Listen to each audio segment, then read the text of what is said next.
ឡងទៅបងសល់ទុំនៅទាំងឡាយយ៉ាងស្លាប់បាត់បង់ទាំងរូបកាយយ៉ាងរស់វល់វាយជាធម្មតាអង្គព្រះទ្រង់មានមានតែចាំសំដែងប្រាំព្រះអានន្ទថារត់តែចាំ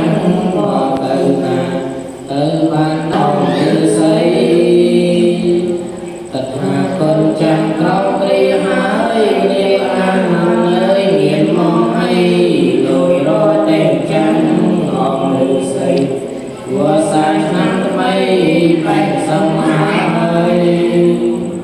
ក្រោយព្រះអានន្ទទ្រង់ចេញផុតពីព្រះសម្ពុទ្ធមិនយូរឡើយក្រោយអត់ថាថ្ងៃត្រង់ហើយមានមិនបានតាហើយក៏សាស្តាឆ្នាំម្សាញ់ខែមានថ្ងៃអាទិត្យពេញបរិមីបិណ្ឌថ្ងៃនោះណាព្រះអង្គ